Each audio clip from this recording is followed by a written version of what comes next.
Here are 5 words every RV enthusiast should know: advocacy, community, education, resources, rewards. That's what the RV Advisor was built on, along with protecting your rights. Visit thervadvisor.com. This is the RV Advisor Podcast with your host, Tom Alexander. Get all the latest information, trends, advice from experts, stories from the road, and more in the world of recreational vehicles. Now, here's Tom. Hi, everybody. Welcome to the RV Advisor Podcast. I'm Tom Alexander, and I'm joined today by Brad Bernosky from Dump Buddy.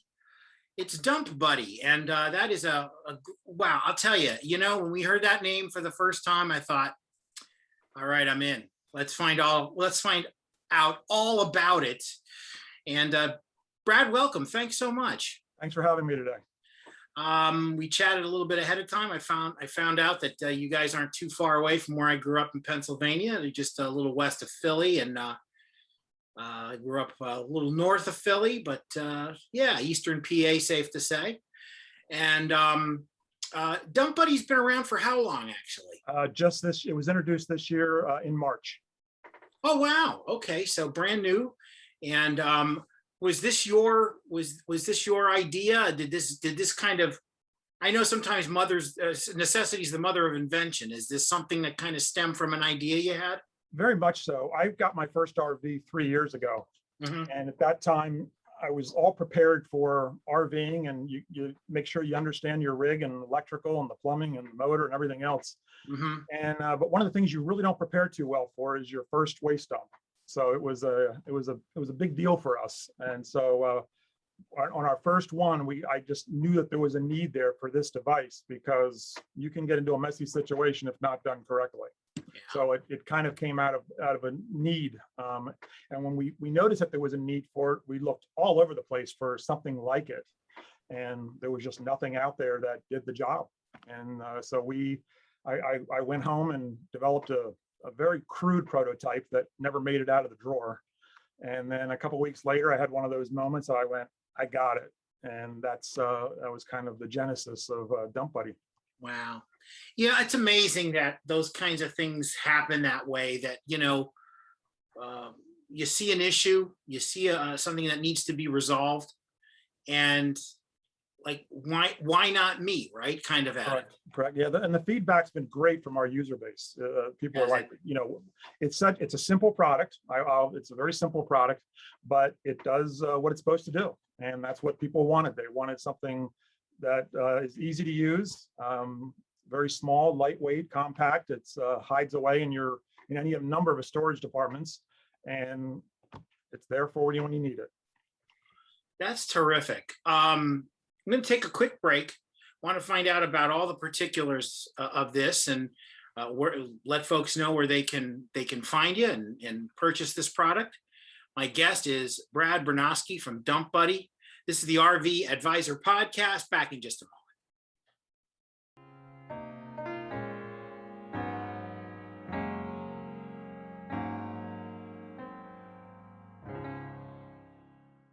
The rights of the RV enthusiast are important. That's why the RV Advisor has built a nationwide network of RV owners, empowering you with advice you can trust. Visit thervadvisor.com.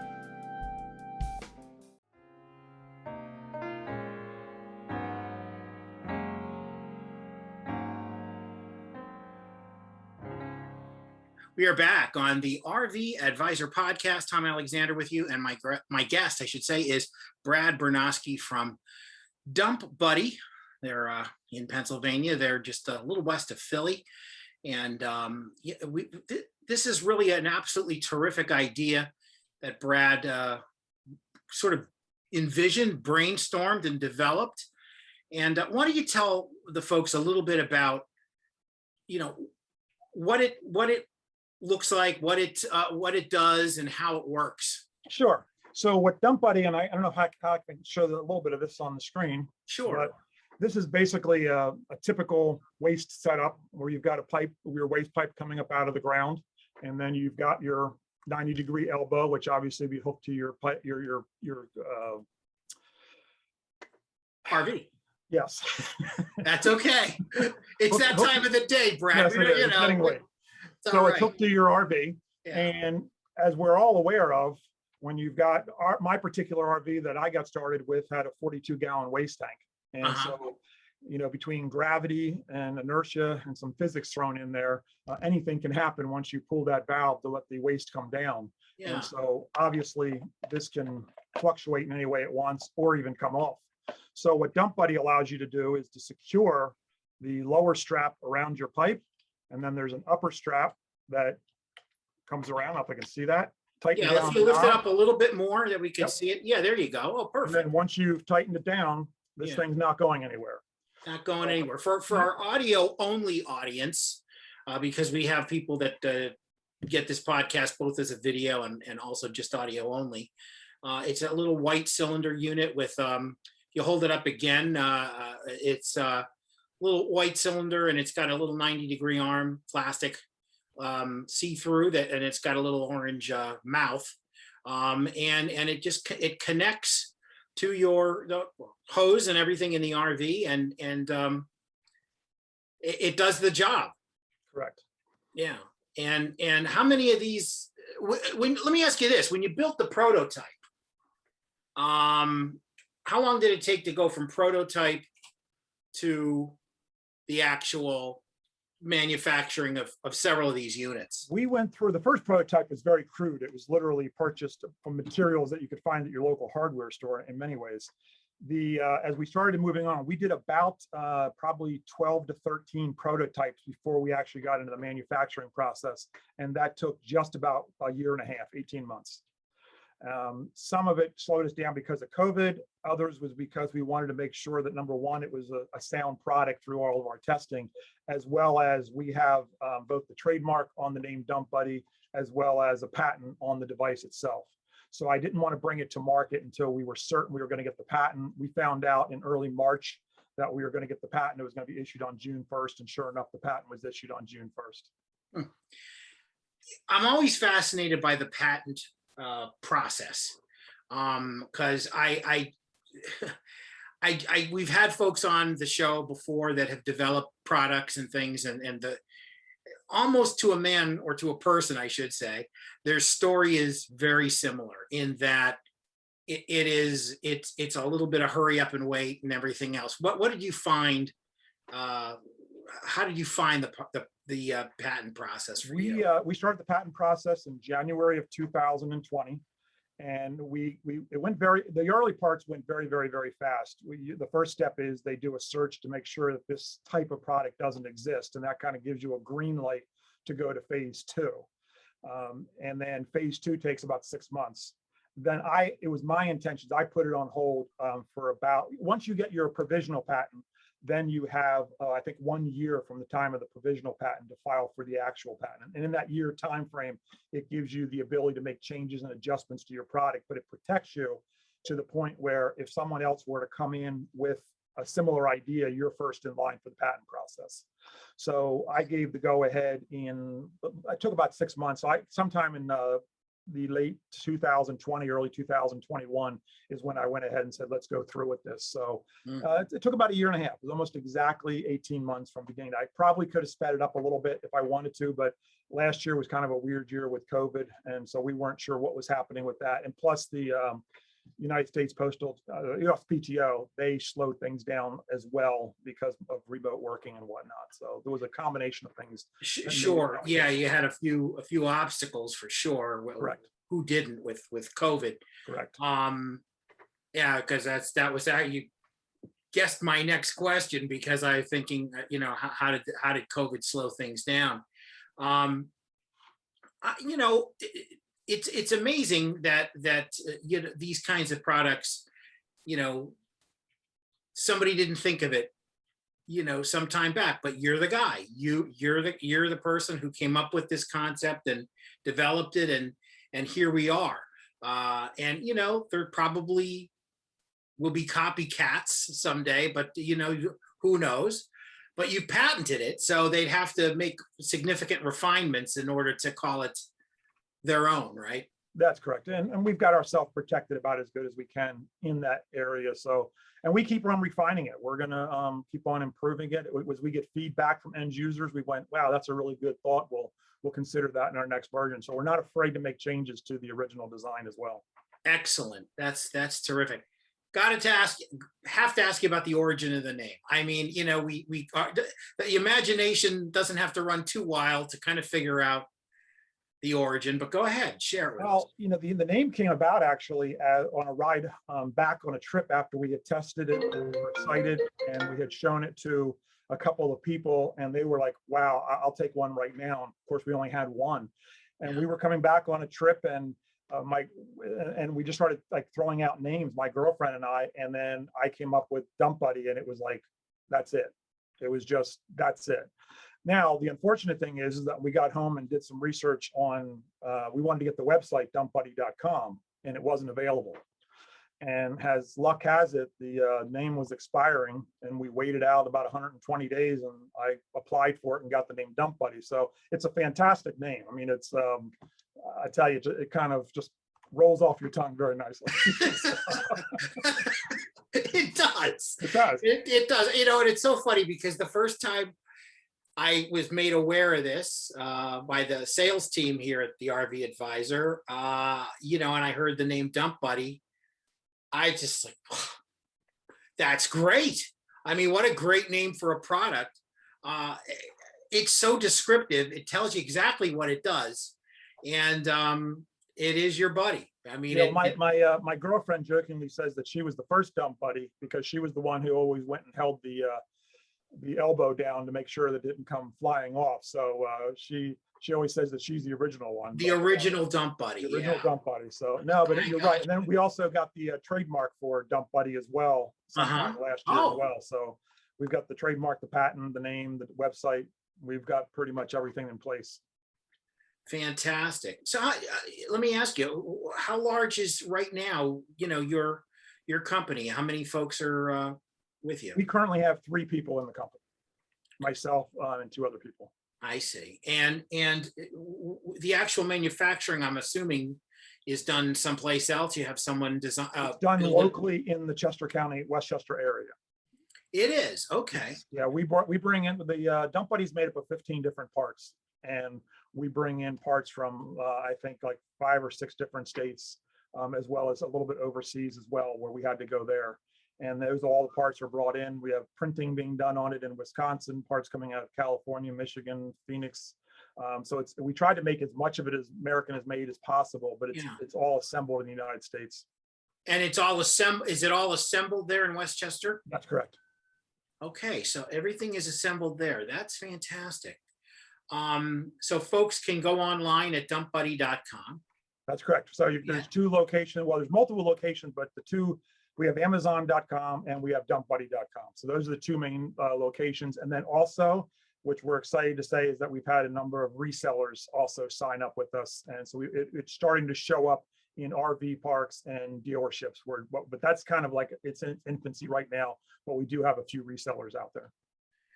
You know, with the RV industry sort of just booming the way it is, you know, which came as a bit of a surprise in the midst of COVID, but it's just exploded really. You know, it's just, your timing couldn't be better. I mean, yeah, I would agree on that. And in addition, the feedback that we're getting from those using it is that we have people who are seasoned RV veterans basically saying, where's this been all my RVing time? And then we've also had people that this is the first time they ever did a waste dump, they used Dump Buddy for that as well. So it really runs the gamut of who this is for.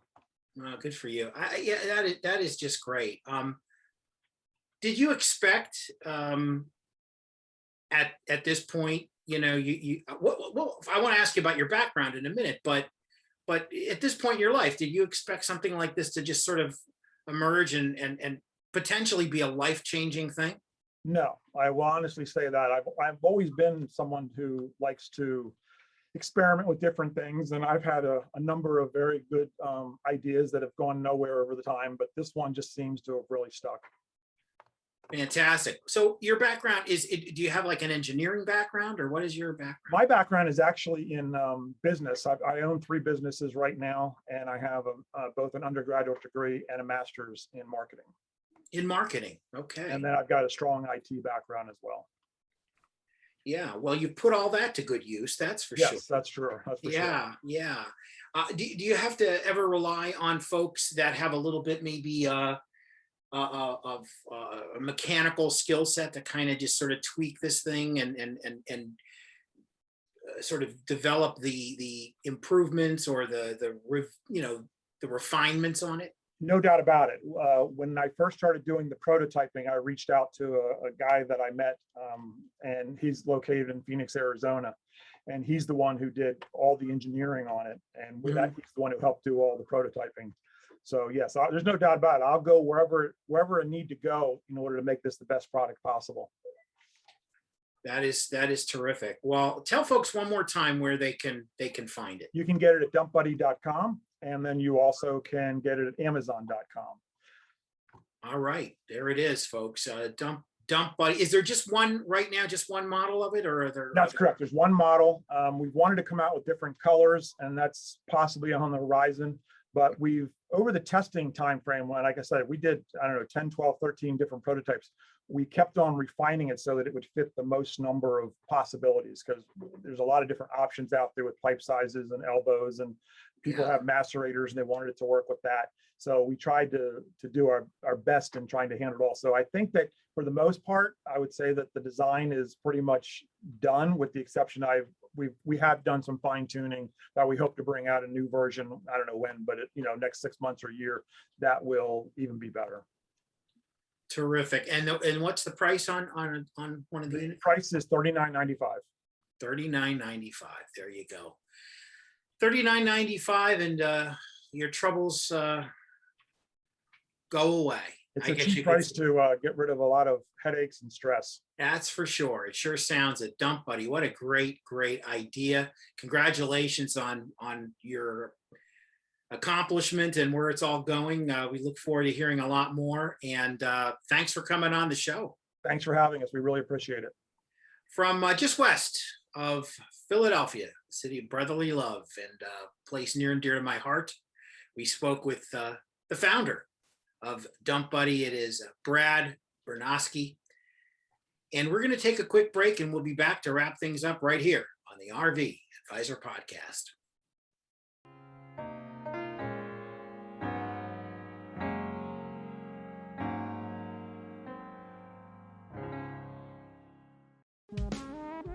GPS is Gigi's personal services. She's an RV expert with over 3 decades of experience. To learn more, visit thervadvisor.com today.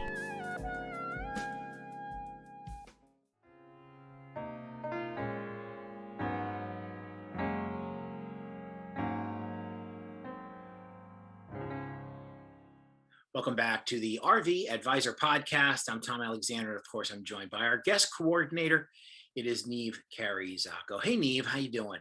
Good, Tom. How are you? I'm doing great. On this show, we don't often get too serious. We certainly don't get political. We don't get too newsy per se. But obviously, this, I guess you could say, the RV community played a role in the ongoing national interest in the Gabby Petito story. Yeah, absolutely. And I know that a guest that we've had, or a couple of guests actually on this podcast, were part of a group of a lot of people that saw this couple at some point during that stretch. I mean, you could elaborate a little more, I think. Yeah, I mean, only a guest that we had on, I think 2-3 weeks ago, max. They came directly in contact with their van after she was, stated as missing. And they played a heavy role in, assisting the case. And I'm sure that's ongoing for them. We've reached out to them. They're more than happy to jump back on with us and discuss it and kind of obviously more important than anything, we're just trying to pay our respects to Gabby and her family, and just, you know, raise awareness and show our love and support as part of the RV community. Obviously, a lot of people were hit and impacted by this. But yeah, they've just been slammed. This particular couple have just been slammed with interviews and obviously assisting in the investigation. What I've heard, so they're taking some time just to recuperate, which I'm sure emotionally it's been very, very draining on them, and being so close to such a horrific incident.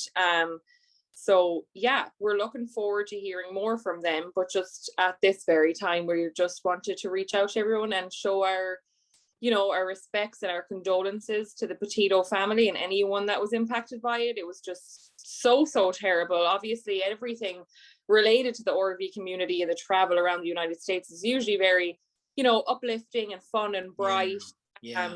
And to have something happen so terrible to especially someone so young, I mean, nobody should ever lose their child, is just absolutely horrendous. I cannot even imagine. Yeah, it is. And you know, we certainly you know, we want to find out more from our guests about this and the whole thing, but at the same time do it in a way that's mindful and respectful of Gabby and her family. So we'll certainly, when they're able to join us, we'll get them on the show. On a bit of a lighter note, obviously, reminding folks about our social media site, and of course we've got rvaca.org. As you know, for folks that, you know, we're trying to give them a voice. You know, the industry's got a voice, and the distributor, the you know, the retailers have a voice and everything, but it's as far as the community itself, the consumer, we want to help be your voice. Go to rvaca.org. That's rvaca.org. And also, if you're interested in coming on the show, Neve, have at it. Go ahead. Share. Yeah, so reach me directly at ncarey@thervadvisor.com. That's ncarey@thervadvisor.com. Or you can get me on any of our social media pages via DM and private message on Facebook for the RV Advisor, or Instagram, Twitter, any of those good social media sites. So yeah, please reach out. We would be more than happy to have some new guests on our show. Absolutely. So we'll be back again on Friday with gotta think there. We'll be back again Friday with a brand new show. We appreciate it, and have a great week, and we'll see you then. For Neve Carey, Zaco, and myself, Tom Alexander, we'll see you next time. So long, everybody.